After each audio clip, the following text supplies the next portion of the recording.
बाहर भी बड़ी मात्रा में धर्म आराधनाएं होती है, साधनाएं होती है, जनित्व की चाहो जलाली देखने को मिलती है, ध्वजा पताका लहराती है।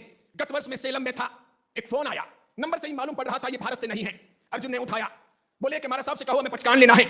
तो मैंने कहा यार पचकान कोई फोन पर थोड़ी दिए जाएंगे, जो महाराज साहब आपके आसपास में रहते हो वहां उपाश्रय में, स्थानक में, कहीं पर भी जाकर के पचकान ले लो। कहा नहीं महाराज साहब, हम तो इंडिया से नहीं बोल रहे हैं। पूछा कहां से बोल रहे हो? बोले पाकिस्तान से बोल रहे हैं। मैं चमका, मैंने कहा पाकिस्तान में आप जैन हो क्या? तो क्या हाँ बेशक हम लाहौर रहते हैं। कितने घर हैं? तो 23 घर हैं। मैंने कहा क्या कर रहे हो? पचकान चाहिए। तो सिद्धि तप कर रही हूं। 8वीं बारी का पहला उपवास आज प्रारंभ होगा। 8 उपवास का एक साथ में पचकान चाहिए है। ये संकल्प लिया था आपके तपस्या के व्याख्यान सुनकर के सिद्धि तप करूंगी।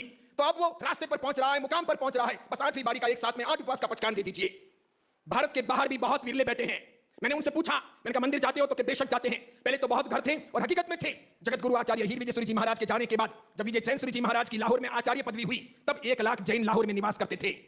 ये बात मैंगलोर के, कर्नाटक के मैंगलोर के जाने माने रामस्वामी अयंगर ने अपनी किताब में लिखी है कि किसी जमाने का जलालुद्दीन मोहम्मद अकबर के जमाने का लाहौर, तब 1 लाख जैन लाहौर में निवास करते थे। इतनी बड़ी उनकी जाहो जलाली थी।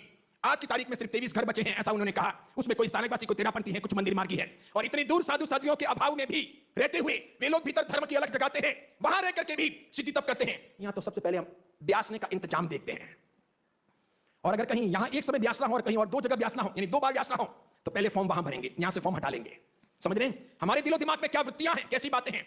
इसीलिए जब कभी कोई बड़ा संपत्ति संघ निकालता है तो उसके वहां पर फॉर्म भरमार में आएंगे, क्योंकि उनको मालूम है कि संपत्ति बड़ा है, नाम बड़ा है, इसका मतलब भेंट सौगात भी जोरदार होगी और वीवीआईपी व्यवस्था होगी। और कोई छोटा संपत्ति हो अपने समाज में से, और वो श्रद्धा से, भक्ति से, जैड़ा से, इच्छा से, शक्ति से, सब प्रकार से सोच समझ करके ज्ञानार्जन पूर्वक अगर संघ निकाल रहा हूं, तो भी उसके संघ में आने वालों की संख्या थोड़ी होगी, आत्मार्थियों की होगी, लेकिन अधिकांश की नहीं होगी। इसका मतलब हमारी वृत्ति में क्या छिपा है, हम क्या सोचते हैं, हमारा कैलकुलेशन कहां है, विशेष करके हमारी बहनों का कैलकुलेशन कहां है, हमारे इरादे कहां है, कहां पहुंचना है।